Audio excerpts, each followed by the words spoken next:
Hello friends, स्वागत है आपका हमारे यूट्यूब चैनल RST क्लासेस पर। तो जैसा कि मैंने आपको इससे पहले वाली वीडियो में कक्षा 12 की संस्कृत दिग्दर्शिका के अष्टमा पाठा सुभाषित रत्नानी के कुछ श्लोक बता दिए थे, तो आज मैं आपको इस वीडियो में उससे आगे वाले श्लोक के बारे में बताऊंगी। और अगर आपने इससे पहले वाली वीडियो को नहीं देखा है तो मैं आपको लिंक डिस्क्रिप्शन बॉक्स में दे दूँगी, आप वहाँ पर जाके देख सकते हैं।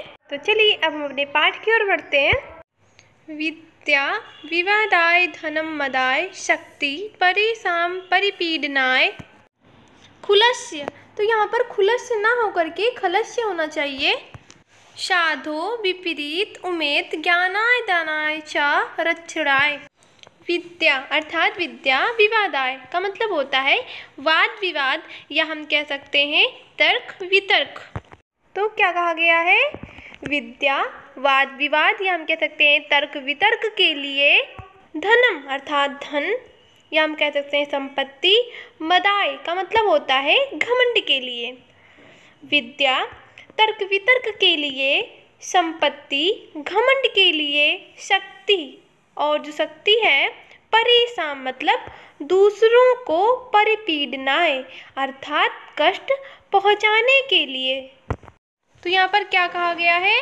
विद्या तर्क वितर्क के लिए, संपत्ति घमंड के लिए और शक्ति दूसरों को कष्ट पहुँचाने के लिए होती है। खलस्य अर्थात दुष्ट व्यक्ति। तो अब हम एक साथ इसका पूरा मतलब निकालेंगे, तो क्या निकलेगा? दुष्ट व्यक्ति की विद्या तर्क वितर्क के लिए, संपत्ति घमंड के लिए और शक्ति दूसरों को कष्ट पहुंचाने के लिए होती है। तो अभी तक हम दुष्ट व्यक्ति की बात कर रहे थे, अब हम इसके विपरीत सज्जन व्यक्ति की बात करेंगे। तो साधु का मतलब होता है सज्जन व्यक्ति की विपरीत उम्मीद अर्थात इसके विपरीत। ज्ञानाय जो विद्या होती है वो किसके लिए होती है? ज्ञान के लिए। दानाय और जो संपत्ति होती है वो दान के लिए। चा मतलब और। रक्षणाय जो शक्ति होती है वो रक्षा के लिए होती है। तो यहाँ पर क्या कहा गया है? दुष्ट व्यक्ति की जो विद्या होती है वो तर्क वितर्क के लिए, संपत्ति जो होती है वो घमंड के लिए और शक्ति जो होती है वो दूसरों को कष्ट पहुँचाने के लिए होती है। और अगर हम इसके विपरीत बात करें तो सज्जन व्यक्ति की जो विद्या होती है वो किसके लिए होती है? ज्ञान के लिए होती है, संपत्ति दान के लिए होती है और शक्ति रक्षा के लिए होती है। तो अगला श्लोक हमारा क्या है? सहसा विद्धि न क्रियां विवेका परमाप्तां पदम विरुणते ही विमृषकारणं गुणलुब्धा स्वमेव संपदः। तो सहसा का मतलब होता है बिना विचार किए। विद्धि का मतलब होता है करना चाहिए, ना मतलब नहीं। बिना विचार किए नहीं करना चाहिए। क्या नहीं करना चाहिए? क्रिया अर्थात कार्य को बिना विचार किए हुए कार्य को नहीं करना चाहिए। अविवेकः अविवेका का मतलब होता है अज्ञान। परम आपदाम का मतलब होता है परम आपत्तियों, या हम कह सकते हैं घोर संकट का। पदम का मतलब स्थान है। जो अज्ञान है वो परम आपत्तियों या घोर संकट का स्थान है। विरुणते का मतलब होता है वर्ण करती है। ही मतलब निश्चय ही।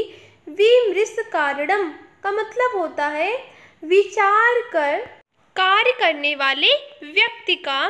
गुणलुब्धा का मतलब होता है गुणों की लोभी। स्वमेव मतलब स्वयं। संपदा का मतलब होता है संपत्तियां, या हम कह सकते हैं लक्ष्मी। तो यहाँ पर मतलब क्या निकल रहा है? सोच विचार कर कार्य करने वाले व्यक्ति का गुण की लोभी लक्ष्मी स्वयं वर्ण करती है। तो इस पूरे श्लोक का क्या मतलब निकल रहा है? बिना विचार किए हुए कोई भी कार्य नहीं करना चाहिए। अज्ञान घोर संकट का क्या होता है? स्थान होता है। सोच विचार कर कार्य करने वाले व्यक्ति का गुण की लोभी माता लक्ष्मी स्वयं वरण करती हैं। तो इस श्लोक के कहने का ये मतलब है कि ठीक प्रकार से विचार करके ही कार्य को करना चाहिए। अगर हम ठीक प्रकार से विचार कर कार्य करेंगे तो वो क्या होगा, सफल होगा। और अगर हम जल्दीबाजी में बिना विचार किए हुए कार्य करेंगे तो वो अहितकर ही होता है।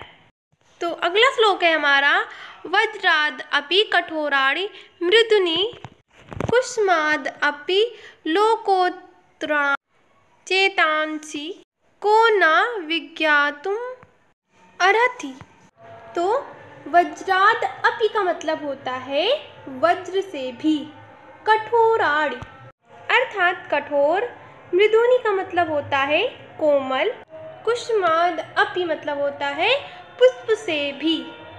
तो यहाँ पर अर्थ निकल रहा है वज्र से भी कठोर और पुष्प से भी कोमल। तो ये किसके लिए कही गई है, आइए देखते हैं। लोकोत्तराणाम का मतलब होता है असाधारण पुरुषों के, चेतांश का मतलब होता है चित्त को अर्थात कौन, ना का मतलब नहीं, विज्ञातुम अर्हति का मतलब होता है जान सकता है। तो इस श्लोक का अर्थ ये निकल रहा है कि असाधारण पुरुषों के वज्र से भी कठोर और पुष्प से भी कोमल चित्त को, या हम कह सकते हैं कोमल हृदय को कौन जान सकता है। तो अगला श्लोक है हमारा, प्रीडाति या सुचरिते पित्रम सा पुत्रो यद भ्रातुरेव हितम इच्छति तत्र कलत्रम तन्मित्रम आपदी सुखे चासम क्रियम यद एतत्रयम जगति पुण्यकृतो लभन्ते। तो प्रीडाति का मतलब होता है प्रसन्न रखने वाला, यह अर्थात जो, सुचरिते का मतलब होता है अच्छे आचरण से, पित्रम अर्थात पिता को, सह मतलब सा पुत्रो अर्थात पुत्र। तो यह मतलब क्या निकल रहा है, अपने अच्छे आचरण से पिता को प्रसन्न रखने वाला पुत्र, यद भ्रातुर एव अर्थात पति का, हितम इच्छति का मतलब हित चाहने वाली, तत् मतलब वो, कलत्रम अर्थात स्त्री। तो यहाँ मतलब क्या निकल रहा है, पति का हित चाहने वाली पत्नी, या हम कह सकते हैं पति का हित चाहने वाली स्त्री, तन्मित्रम अर्थात मित्र, आपदी का मतलब होता है आपत्ति, सुखेचा और सुख में अर्थात आपत्ति एवं सुख में, समक्रियम का मतलब होता है एक जैसा व्यवहार करने वाला, अर्थात आपत्ति और सुख में एक जैसा व्यवहार करने वाला मित्र। एत्रयम का मतलब होता है इन तीनों की, जगति अर्थात संसार में, पुण्यकृतो का मतलब होता है पुण्यशाली व्यक्ति को, लभन्ते का मतलब प्राप्त होती है, अर्थात इस संसार में इन तीनों की जो प्राप्ति है वो पुण्यशाली व्यक्ति को ही होती है। तो इस पूरे श्लोक का ये मतलब निकल रहा है कि अपने आचरण से पिता को प्रसन्न रखने वाला पुत्र, पति का हित चाहने वाली पत्नी तथा आपत्ति एवं सुख में एक जैसा व्यवहार करने वाला मित्र, इस संसार में इन तीनों की प्राप्ति जो होती है वो पुण्यशाली व्यक्ति को ही होती है। तो अगला श्लोक है हमारा, कामान दुग्धे विप्रकर्षत्य लक्ष्मी कीर्तिसुते दुष्कृतं याहिनस्ति शुद्धां शान्तां मातरं मंगलानां धेनुं धीरा सुनितां वाचमा कामान दुग्धे। तो यहाँ पर इसका मतलब होता है जो इच्छाओं को पूर्ण करती है, विप्रकर्षत्य लक्ष्मी। तो यहाँ पर इसका मतलब होता है दरिद्रता को दूर करती है, कीर्ति अर्थात यश को, सुते का मतलब जन्म देती है, यश को जन्म देती है। दुष्कृतम अर्थात पाप का या मतलब जो हिनस्ति का मतलब नाश करती है, जो पाप का नाश करती है। तो यहाँ पर मैंने क्या कहा, जो इच्छाओं को पूर्ण करती है, दरिद्रता को हरती है, यश को जन्म देती है और पाप का नाश करती है। शुद्धाम अर्थात शुद्ध, शांताम शांत, मातरम अर्थात माता रूपी, मंगलानाम का मतलब होता है मंगलों की, अर्थात शुद्ध, शांत एवं मंगलों की माता रूपी, धेनुम का मतलब होता है गाय की, धीरा अर्थात धैर्यवानों ने, या हम कह सकते हैं ज्ञानियों ने, सुनिरताम का मतलब होता है सत्य एवं प्रिय, वाचमाहु मतलब होता है वाणी को। तो इस श्लोक का क्या कहने का मतलब है कि धैर्यवानों ने, या हम कह सकते हैं ज्ञानियों ने, सत्य एवं प्रिय वाणी को कौन सी संज्ञा दी है, शुद्ध, शांत एवं मंगलों की माता रूपी गाय की संज्ञा दी है, जो क्या करती है, जो इच्छाओं को पूर्ण करती है, दरिद्रता को हरती है, यश को जन्म देती है और पाप का नाश करती है। तो इस श्लोक का तात्पर्य ये है कि यहाँ सत्य और प्रिय जो वाणी है उसको, मानव की जो सिद्धियाँ हैं उसको पूर्ण करने वाली गाय बताया है। तो अगला श्लोक क्या है हमारा, व्यतिष्ठति पदार्थान आंतराः को अपि हेतु न खलु बहिरूपाधि प्रीत्याः संश्रयन्ते विकसतिः पतंगस्योदयः पुंडरीकं द्रवति च हिमरश्मौ उद्गते चंद्रकांतः। तो व्यतिष्ठति का मतलब होता है मिलाने वाला, पदार्थान अर्थात पदार्थों को मिलाने वाला, आंतरः का मतलब होता है आंतरिक, को अपि अर्थात कोई, हेतु का मतलब कारण। तो यहाँ मतलब ये निकल रहा है कि पदार्थों को मिलाने वाला कोई आंतरिक कारण ही होता है।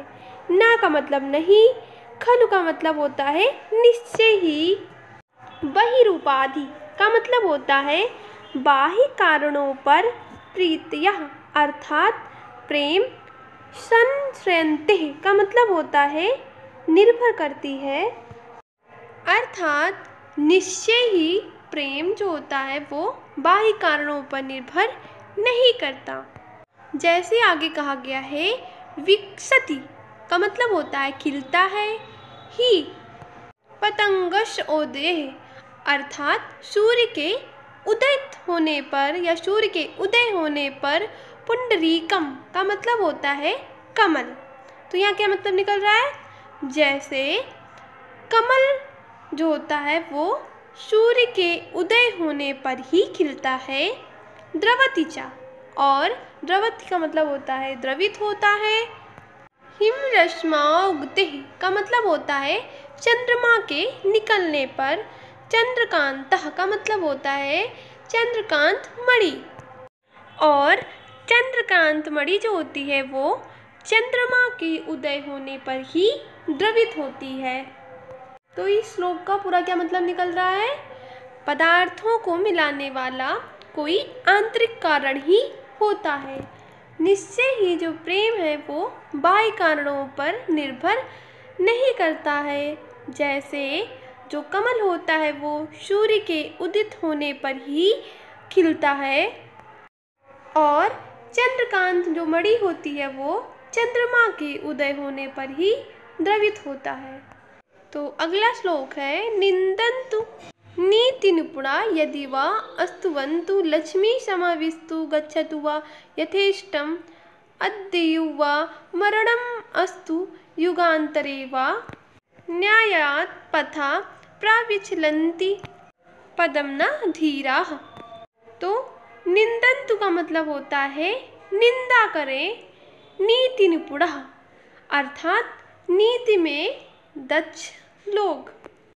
यदि वह स्तुवन्तु या स्तुति करें। नीति में दक्ष लोग चाहे निंदा करें या स्तुति करें, लक्ष्मी समाविस्तु, अर्थात चाहे लक्ष्मी आए, गच्छतु वा या चली जाए, यथेष्टम। तो इसका मतलब होता है स्वेच्छा से, चाहे लक्ष्मी आए या स्वेच्छा से चली जाए। अद्यु का मतलब होता है आज ही, वा या मरणम अस्तु का मतलब मृत्यु, मृत्यु आज ही आए, युगांतरे वा या युगों के बाद। न्यायात् अर्थात न्याय पथा मतलब पथ से, न्याय के रास्ते से। प्राविचलन्ति का मतलब होता है विचलित होना। पदम पग भर ना मतलब नहीं। धीरः का मतलब होता है धैर्यवान पुरुष, अर्थात धैर्यवान जो पुरुष होते हैं वो न्याय के रास्ते से कभी भी या थोड़ा भी विचलित नहीं होते हैं। तो यहाँ पर इस श्लोक का ये मतलब निकल रहा है कि नीति में दक्ष लोग चाहे निंदा करें या स्तुति करें, चाहे लक्ष्मी आए या स्वेच्छा से चली जाए, मृत्यु आज ही आए या युगों के बाद, लेकिन जो धैर्यवान पुरुष होते हैं वो अपने न्याय के रास्ते से थोड़ा भी विचलित नहीं होते हैं। तो इस श्लोक के कहने का सीधा ये मतलब निकल रहा है कि जो धैर्यवान पुरुष होते हैं, अर्थात जो पुरुष धीरज धारण करते हैं, भले उनके रास्ते में कितनी ही मुश्किलें क्यों ना आए, वो अपने लक्ष्य से कभी पीछे नहीं हटते हैं। तो अगला श्लोक है हमारा, ऋषियो राक्षिस्माहु वाचम उन्मत दीप्तयो सा योनि सर्ववेराणाम सा ही लोकस्य निरीति। तो ऋषियों अर्थात ऋषियों ने राक्षसी माहु का मतलब होता है राक्षसी कहा है। किसको कहा है? वाचम अर्थात वाणी को। उन्मत्त दीप्तयोः का मतलब होता है मत वाले और अहंकारी लोगों की। तो इस श्लोक में ऋषियों ने क्या कहा है? ऋषियों ने मत वाले और अहंकारी लोगों की जो वाणी है उसको राक्षसी वाणी कहा है। सा अर्थात जो, योनि अर्थात जन्म देने वाली, सर्ववेराणाम का मतलब होता है सभी प्रकार के वेरों को। सा वो ही मतलब निश्चय ही, लोकस्य मतलब संसार की, निरीति का मतलब होता है विपत्ति। तो यहाँ क्या मतलब निकल रहा है? जो सभी प्रकार के वैरों को जन्म देने वाली और संसार की विपत्ति का कारण होती है। तो इस पूरे श्लोक का ये मतलब निकल रहा है कि ऋषियों ने मत वाले और अहंकारी लोगों की जो वाणी है उसको राक्षसी वाणी कहा है, जो सभी प्रकार के वैरों को जन्म देने वाली और संसार की विपत्ति का कारण होती है। Thanks guys for watching my video.